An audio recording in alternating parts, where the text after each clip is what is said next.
Okay, I lied to you in the last video. I said we were going to look at the second, third, and fourth quadrants in the next one, but that's not true. We're going to do a quick little video on remembering the values using our left hand. So this is called our left hand rule. This is really for those of you that don't want to have to figure out the triangles every time. So we're just going to look here. So the first thing I want you to notice these values here.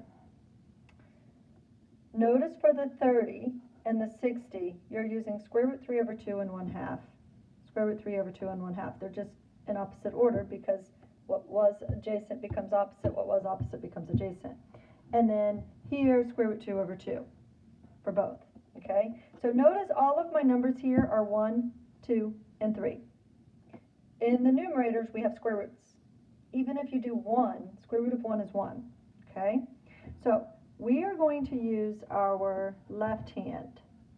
And this is how much I wish I could, there we go. I was like, now I can see everything. All right, we're going to use our left hand. And notice how I'm holding it. I'm going to actually draw on myself here. This one is going to be your thumb and your pinky are going to be your axes. So we're looking at the first quadrant here, okay? This finger is 30 degrees, this finger is 45 degrees, and this finger is 60 degrees. See that? See how much I love you guys? So we're looking at 30, 45, and 60, okay? Now, we're going to do a little finger closing. I'm going to close the 30 degrees. I'm going to move this so you can see the values. Look at your cosine. Square root 3 over 2. Look at your sine. Square root 1 over 2. Okay? If you don't see it yet, just wait a second and you'll see it. So this time I'm going to fold over the 45.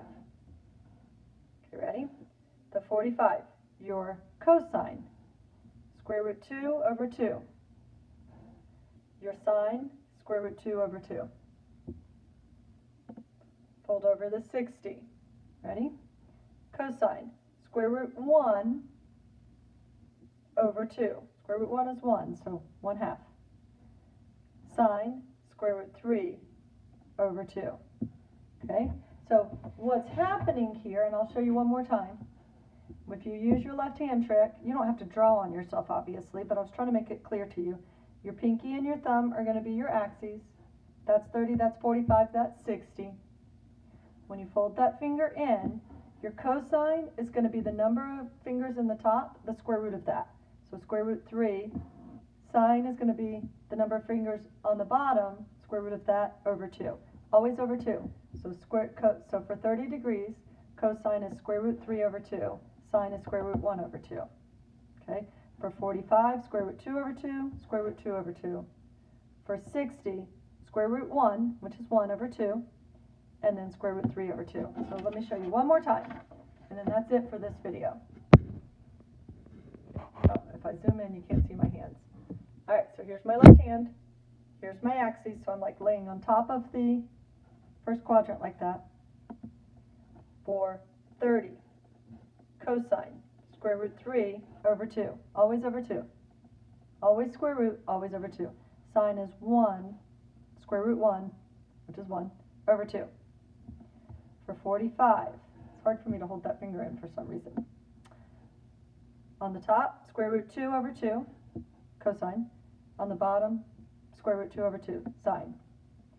For 60 degrees, cosine, square root 1 over 2, sine, square root 3 over 2. Okay, so that's just a little thing to help you so that you don't have to think about your triangles every single time.